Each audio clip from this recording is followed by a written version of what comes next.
ছাত্র অধিকার পরিষদের জন্মটা হয়েছে আন্দোলন সংগ্রাম এবং লড়াইয়ের মধ্য দিয়ে। আমরা যখন ক্যাম্পাসে এসেছিলাম, দীর্ঘ ফেসিবাদী আমল আমরা দেখেছি এই ক্যাম্পাসে শিবির অথবা শিবির সন্দেহে এই ক্যাম্পাসে শিক্ষার্থীদের উপর নির্যাতন নিপীড়ন করা বৈধ ছিল।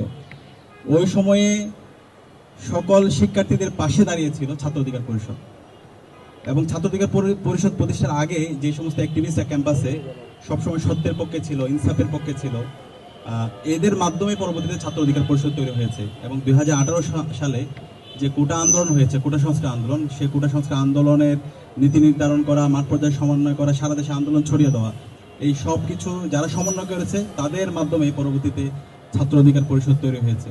তো ছাত্র অধিকার পরিষদের প্রতি পুরো জাতির একটা ঋণ আছে। আজকের যে জুলাই বিপ্লব হয়েছে, জুলাই বিপ্লব তো একদিনে হয় না, এটা দীর্ঘদিনের একটা লড়াই আছে, সংগ্রাম আছে।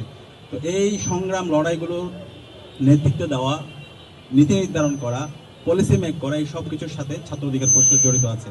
তো আমরা ছাত্র অধিকার পরিষদের প্রতিষ্ঠার পর থেকে আজ পর্যন্ত যারা নেতৃত্ব দিচ্ছে এবং গণ অধিকার পরিষদে যারা আছে, বিপি নুরুল হক নূর ভাই সহ সবাইকে আমরা শ্রদ্ধার সাথে আমরা স্মরণ করছি এবং তাদের প্রতি আমরা ঋণ স্বীকার করছি।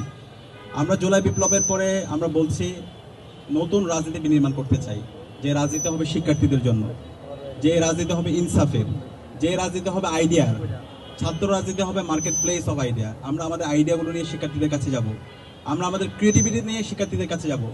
শিক্ষার্থীদের যার আইডিয়া ভালো লাগবে সেটা গ্রহণ করবে, যার আইডিয়া তার ভালো লাগবে না সেটা সমালোচনা করবে।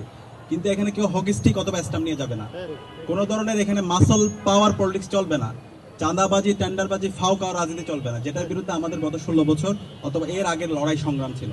তো আজকে জুলাই বিপ্লবের পর আমরা দেখতে পাচ্ছি বাংলাদেশের ফেসিবাদ বিরোধী সকল ছাত্র সংগঠনগুলো তারা আইডিয়ার প্রতিযোগিতা করছে, তারা নতুন নতুন তাদের চিন্তাগুলো শিক্ষার্থীদের কাছে নিয়ে যাচ্ছে। শিক্ষার্থীদের কাছে গিয়ে তারা তাদের পলিসিগুলো তারা বলছে, শিক্ষার্থীরা সমালোচনা করছে অথবা প্রশংসা করছে, এবং এইটাকে আমরা সবাই সাদরে গ্রহণ করছি।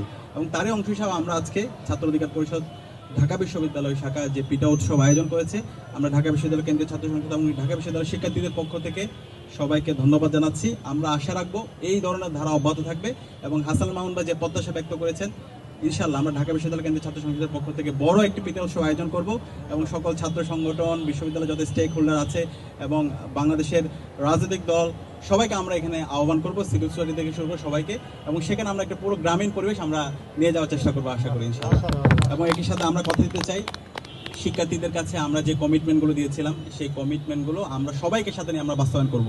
এখানে ডাকসু নির্বাচন হয়েছে, জুলাই বিপ্লবের অন্যতম সফলতা হচ্ছে ডাকসু নির্বাচন হওয়া, এবং এর আগে 2019 সালে ডাকসু নির্বাচন হয়েছে। ডাকসু নির্বাচনে বিপি নুরুল হক নূর ভাই নির্বাচিত হয়েছিলেন।